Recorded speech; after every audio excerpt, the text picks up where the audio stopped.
Mr. President, since Ms. Kagan was nominated, President Obama and his administration have attempted not only to defend her discriminatory treatment of the military at Harvard, but to do so through misleading and even untrue statements. Indeed, Vice President Biden said that Ms. Kagan's policy was right, and he suggested she was merely following the law, both of which are not correct.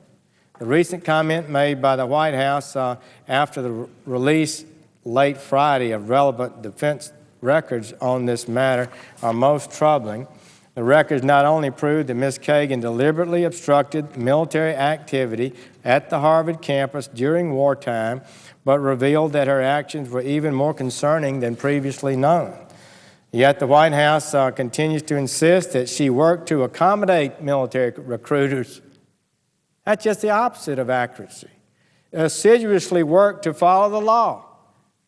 Not so. Quote, to ensure that Harvard law students could choose a career in the military service. Well, I guess they could, but she certainly was not furthering that opportunity. The documents show that have been revealed late Friday night that these statements are not accurate and really seem to be part of a campaign to rewrite what happened there. The documents show that Ms. Kagan reversed Harvard's policy, which allowed the military to come and recruit as any other group would, without basis or notice, in order to block the access of the recruiters, not to accommodate them. That's not disputed. It shouldn't be disputed. They show that she defied federal law, forcing the Department of Defense to use its authority to bring Harvard into compliance. They had to threaten to cut off their money. They show that she did not ensure access to military's career and recruiters, but that the Office of Career Services prevented the military from even posting job openings on campus. They show that she sanctioned a demeaning second-class entry system for the military that the Department of Defense finally stood up and said, no, it's intolerable, we will not accept it. The documents show that Ms. Kagan continued to fight military recruitment even when her defiance of the law meant that Harvard could lose $500 million a year. And as the memorandum in the records we obtained by a military person said, Larry Summers, then president of Harvard, now President Obama's chief economic advisor, Larry Summers approved the entrance of the military recruiters fully on campus over the objection of Dean Kagan. Now that's the fact. So this policy was designed to obstruct recruiters, and not only to hinder recruiting on campus, really, but to punish and demean the military in an attempt to force them to change the don't ask, don't tell policy.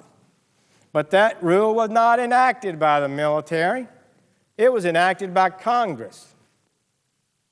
And Mrs. Clinton's former boss, President Bill Clinton, in whose White House she worked for 5 years, without apparently any serious objection to him about his signing the policy. Ms. Kagan's actions, combined with the fact she had little to say about recruiting policy while working with President Clinton, raised questions about, is this just a hostility to the military? They were just saluting and following the policy of Congress and the President. Why should they be blamed for this? Why should people who risk their lives to honor and ensure Harvard's freedom be given second-class treatment on the Harvard campus? It was absolutely unacceptable then. It's unacceptable now. I was involved, and this Congress had to pass a new law, an updated Solomon Amendment, to end this policy. And Dean Kagan was one of the leaders of it. That's just a fact. And to suggest otherwise is misleading. Here are some of the emails that were revealed. Harvard Law School is delaying and providing a slow roll to the Air Force's effort to recruit during the spring recruiting season. Seems they have delayed sufficiently in providing permission that the season may already be too late. That was in February 2005 when she was dean. In 2005, March, this memo was found The Army was stonewalled at Harvard. Phone calls and emails went unanswered, and the standard response was, "We are waiting to hear from higher authority." How about another one? This was in April of 2006. We're all searching for a way to limit the polarizing nature of the anti-Solomonites. Those are the people who are trying to have the Solomon Amendment that passed in Congress thrown out, who now rattle sabers over an intent to shut down the military. Dean Kagan is a case in point below, as she reportedly encouraged students to demonstrate against the presence of recruiters and to express their views clearly and forcefully, close quote. Indeed, she sent out emails to students explaining why she thought this was so important. She was a national leader in this effort. Another email, March 10th of 2005, this military person said he explained to Harvard that the Third Circuit opinion that they were using as a pretext to not follow the law had issued a stay of the injunction, and the Solomon Amendment remained current law. He goes on to say, quote, "I asked him if I could at least post a job posting via their office, and he said no.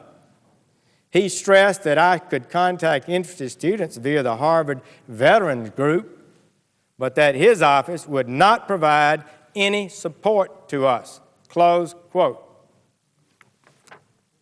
So we need a fair and honest evaluation of it. I, for one, am frankly been disappointed in this administration's obfuscation, deliberately attempting to hide the nature of what happened at Harvard, because it was, in fact, unexcusable. The administration should not defend this. They should give her a chance. Maybe she would say she made a mistake. Maybe she would defend it. But I can't imagine the administration would want to defend Time this for the kind senator of from policy. Alabama has expired. I thank the chair and will yield the floor.